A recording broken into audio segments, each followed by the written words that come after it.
Saudara, harga emas nyaris menyentuh 3 juta rupiah per gram. Bahkan di sejumlah daerah ada yang terang-terangan menjualnya di atas 3 juta rupiah. Kondisi ini membuat warga sepertinya berebut memiliki emas dan sejumlah butik emas pun juga diserbu. Apakah ini bentuk kesadaran investasi atau FOMO semata? Ataukah masih ada ruang tumbuh untuk emas atau justru sudah kemahalan? Kita langsung bahas bersama Ibrahim Aswaibi, pengamat mata uang dan juga komoditas. Pak Ibrahim, selamat pagi.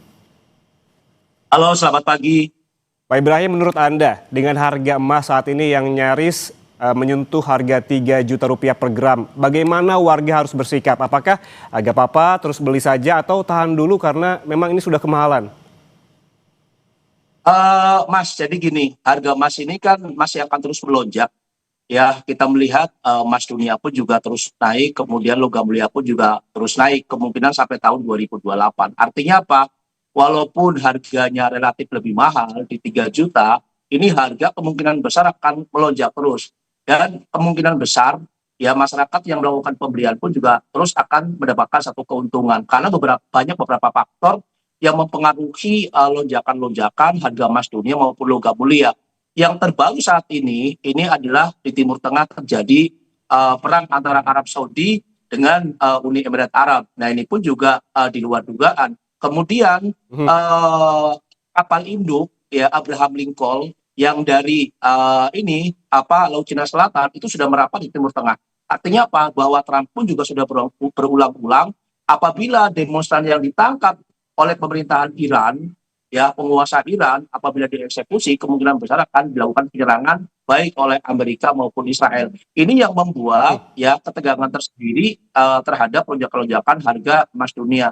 Nah, secara perpolitikan di Amerika pun juga sedang memanas, ya karena di Minneapolis sendiri sekarang terjadi demonstrasi tentang imigran.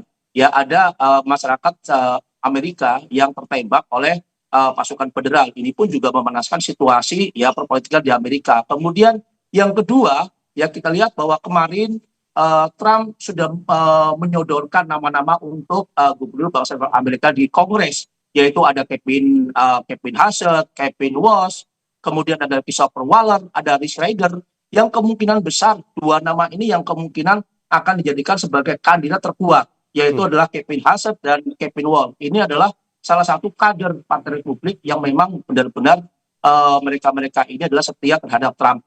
Nah, keterlibatan Trump dalam mencari ya sosok untuk gubernur Bank Indonesia ini pun juga dianggap bahwa Trump terlalu banyak intervensi di Bank Sentral Amerika sehingga para investor tidak suka dengan sikap-sikap yang dilakukan oleh Trump, dan ini yang membuat harga emas dunia tadi pagi terjadi gap up yang cukup luar biasa sampai naik di 5.020-an. Ini cukup luar biasa karena sampai saat ini pun juga saya masih memantau ya harga emas dunia itu sudah mendekati level 5.090, Mas. Artinya apa? Lonjakan ini kemungkinan besar akan membuat harga logam mulia terus mengalami kenaikan. Nah, kalau ada masyarakat, bagaimana apakah saya harus beli? Oh iya, harus beli karena ini adalah investasi jangka menengah, jangka panjang yang harus dilakukan oleh masyarakat baik dari Sabang sampai Merauke. Ini kesempatan terbaik sampai tahun 2028. Itu, Mas. Oke, jadi artinya ini menurut Anda ruang tumbuh bagi emas masih sangat lebar, masih sangat besar, jauh dari fase stagnan begitu? Betul, betul. Kemarin-kemarin pada saat kita melihat bahwa antara Amerika dengan Uni Eropa tentang masalah Greenland, kemudian tentang masalah perang dagang itu usai, ya damai, saya kira harga emas itu akan kembali mengalami penurunan. Tapi kenyataannya apa? Banyak sekali faktor yang mendukung sehingga harga emas melonjak kembali di hari berikutnya. Nah, ini yang masyarakat harus tahu bahwa kondisi global, ya apalagi ada perdamaian di Gaza, kemudian di Eropa, ini masih sengatan-sengatan ini masih akan terus membuat harga emas naik. Apalagi nanti di 1 Februari ya 15% perang dagang antara Amerika dengan Uni Eropa ini pun akan dijalankan. Kemudian antara Eropa dengan Tiongkok akan dijalankan. Sehingga loncatan-loncatan harga emas dunia dan logam mulia itu akan up terus. Dan ini mengalami kenaikan yang cukup signifikan bagi saya ya, bukan bagi saya aja, bagi semua ya masyarakat. Nah, ini yang kesempatan terbaik untuk melakukan pembelian. Oke, kalau kita melihat tadi kebanyakan faktornya adalah dari kondisi global, geopolitik terutama langkah-langkah politik dan juga ekonomi dari Amerika Serikat. Kemudian kalau kita kembali ke dalam negeri, kondisi ini Pak Ibrahim, membuat butik-butik emas diserbu oleh warga. Sepertinya kalau kita lihat ada panic buying emas di sini. Anda menilainya bagaimana? Ya, kalau panik buying itu memang sudah terjadi sebelum-sebelumnya. Ya, ini akibat dari sosialisasi edukasi dari media yang cukup masif. Ya, sehingga masyarakat tahu, apalagi masyarakat teknologi ya, teknologi sekarang sudah masuk ke daerah-daerah terpencil. Mereka tahu bahwa saat ini adalah logam mulia pun juga cukup bagus. Apalagi notabene kemarin ya ada satu kekisruhan di kripto yang mengalami kerugian cukup besar, sehingga dari situlah masyarakat, terutama adalah Gen Z, itu kembali mencari investasi yang paling aman, terutama adalah di logam mulia. Nah, di sisi lain pun juga, kalau tentang masalah FOMO, ini juga di mana-mana terjadi. Cuma permasalahannya barangnya ini kan terbatas, terutama adalah di Antam, kemudian di Pegadaian. Nah, kenapa sih kok ada keterbatasan terhadap logam mulia? Karena Freeport sendiri dari bulan Oktober 2025 sampai nanti bulan April ini menghentikan produksinya. Ya, walaupun Kementerian Keuangan kemarin ya di bulan sebelumnya sudah memberikan satu pajak ya, pajak untuk pihak luar untuk emas ya sebesar 7,5 sampai 15%. Nah, itu pun juga menurut saya belum kelihatan sekali ya, sehingga apa? Supply dan demand ya ini mengalami penurunan, tetapi permintaan cukup tinggi. Nah, di dalam negeri sendiri pun ini yang membuat harga logam mulia maupun emas perhiasan terus mengalami kenaikan, Mas. Oke, sebetulnya kan kalau kita melihat tadi disebutkan oleh Pak Ibrahim, ada FOMO gitu, membahas soal FOMO pembelian emas, terutama emas fisik. Ada narasi-narasi, terutama di media sosial, terkait dengan emas digital versus emas fisik begitu. Banyak yang menyarankan membeli emas fisik saja, karena memang bentuknya memang yang jelas begitu dibandingkan emas digital. Bagaimana menyikapi hal ini, Pak Ibrahim? Oh iya, oke Mas, ini pertanyaan bagus sekali ya. Memang dalam kondisi kekurangan emas fisik, baik di Gerai Antam maupun Pegadaian, yang ini adalah salah satu alternatif bisnis itu adalah menggunakan emas digital, terutama dalam bullion bank. Pemerintah sudah meresmikan membuka bullion bank. Ya, tujuannya adalah untuk aspirasi masyarakat yang ingin memiliki logam mulia itu bisa melalui bullion bank, terutama adalah Pegadaian maupun BSI. Kita harus ingat bahwa pada saat masyarakat melakukan investasi menabung emas digital di Pegadaian maupun BSI, BSI Pegadaian itu sudah mempersiapkan emas fisiknya 1:1. Pada saat nanti masyarakat misal mau menarik ya dananya, bisa berupa rupiah, bisa juga dengan menggunakan logam mulia. Jadi jangan khawatir bahwa emas digital itu akan menakutkan dan akan rugi. Tidak. Ini pemerintah yang membuat bullion bank, harus ingat bullion bank ya, ini adalah ada Pegadaian, ada BSI. Ini alternatif yang paling jitu. Kemudian spreadnya pun juga tidak terlalu besar. Kalau seandainya kita emas fisik itu hampir 100.000 per gramnya. 125.000 tadi Antam, Pak. Digital, ya, itu lebih pendek, sehingga apa? Untuk mendapatkan keuntungan itu lebih mudah. Itu Mas. Oke, kalau tadi memang meyakinkan warga begitu, sebetulnya tuh apabila misalkan Pegadaian atau BSI emas fisik dan emas Antam emas digital itu perbandingannya 1:1. Kalau berbicara soal strateginya gimana, Pak? Apa mending dicicil alias dollar cost averaging kah atau langsung beli banyak dalam kondisi harga emas yang sekarang? Ya, jadi yang saya selalu edukasi terhadap masyarakat, di emas digital itu uang seberapapun silahkan kalian bisa beli. Misal saya banyak punya dana, misal cuma 500.000 atau 100.000, bisa. Karena apa? Di sana itu di emas digital bisa di 0,01 gram itu bisa melakukan ini investasi. Jadi tidak melihat berapa besarnya uang ya. Kalau misal ada dana masukin saja berapapun, 50.000 pun dimasukin ya di BSI maupun Pegadaian. Karena apa?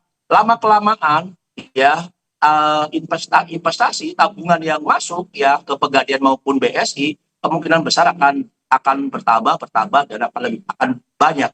Nah, kalau memang orang yang memiliki dana besar ya itu malah lebih bagus lagi. Karena apa? Ada prediksi di tahun 2026 ini harga logam mulia kemungkinan besar akan tembus itu di level 3.500.000. Artinya apa? Kalau saat ini di 3 juta masih ada selisih yang cukup banyak. Nah, saya sarankan bahwa investasi ya di logam mulia maupun di emas digital itu jangka menengah, jangka panjang 3 sampai 5 tahun ke depan. Karena apa? Kita harus lihat bahwa gejolak geopolitik, gejolak perpolitikan Amerika, gejolak bank sentral global, gejolak untuk supply dan demand, ya, kemudian gejolak untuk perang dagang, kemungkinan besar sampai tahun 2028. Ini Oke. yang diingatkan oleh para ekonom, ya, oleh para analis bahwa ini kesempatan terbaik ya bagi masyarakat, apalagi dalam kondisi ekonomi saat ini, daya beli masyarakat terus melambat, dan ini kesempatan bagi masyarakat untuk menabung. Untuk Oke. menabung. Karena apa? Kita harus ingat sekarang 1 gram, ya, 1 gram itu dihargain 1 kambing, Mas. Oke. Satu Oke. gram dihargain 1 kambing. Ini luar biasa. Oke. Saya juga baru dapat informasi pagi ini, Pak Ibrahim, dan Anda juga sempat mention-nya, untuk pertama kalinya emas dunia menyentuh harga $5.000 Amerika Serikat per troy ounce. Proyeksi Anda akan harga emas dunia seperti apa paling tidak dalam waktu dekat, kuartal 1 di tahun ini atau semester 1 di tahun ini, dan bagaimana juga proyeksi emas di Indonesia, terutama seperti emas antam dan lain-lain, begitu proyeksinya di tahun ini seperti apa? Ya, Mas, jadi saya melihat bahwa di tanggal 24 Desember saya memberikan satu prediksi untuk harga emas dunia dan logam mulia. Memang di kuartal pertama itu 5.000. Kemudian untuk harga logam mulia sendiri di 3.200.000-an.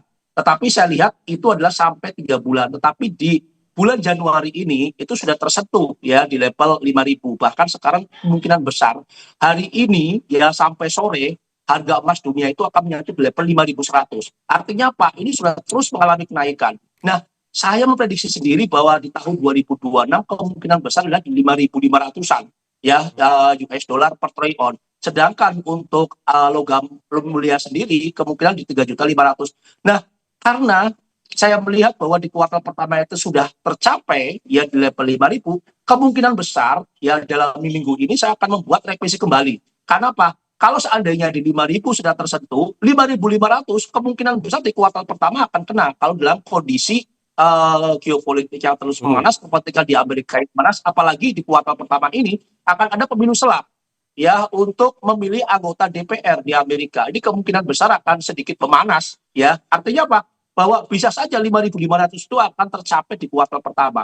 Nah, di kuartal berikutnya ya saya akan melihat kalau seandainya di kuartal pertama 5.500 kena, yang tadinya saya katakan bahwa 5.500 itu sampai akhir tahun, ya sekarang saya kerucutkan 5.500 di kuartal pertama, Mas. Ini kalau seandainya kena, ada kemungkinan besar ini cukup luar biasa. Masyarakat akan mendapatkan keuntungan yang begitu fantastis, ya, karena saya sendiri membuat satu prediksi di tahun 2026 itu prosentase untuk logam mulia itu hanya 66%. Ya, dari 2025 itu hanya 51%. Artinya apa? Kalau seandainya ada perubahan lagi, bisa saja kenaikan bukan lagi 66%, tetapi bisa 75%. Nah, tinggal tunggu aja, Mas. Nanti di minggu ini kemungkinan besar saya akan merevisi untuk prediksi harga emas dunia dan logam mulia. Baik, luar biasa sekali proyeksi tadi Pak Ibrahim di kuartal pertama harga emas dunia ini bisa menyentuh di 5.500 US dollar per troy ounce, dan juga ruang tumbuh terhadap emas ini juga masih sangat besar hingga tahun 2028, dan tadi juga sempat dibahas terkait dengan emas fisik dan juga digital yang memang tidak perlu dirisaukan begitu terkait dengan perbandingannya karena 1:1. Terima kasih Ibrahim Aswabi, pengamat mata uang dan juga komoditas, telah bergabung bersama kami di Kompas Bisnis. Pak, sehat Terima selalu. kasih, Mas. Saudara, kita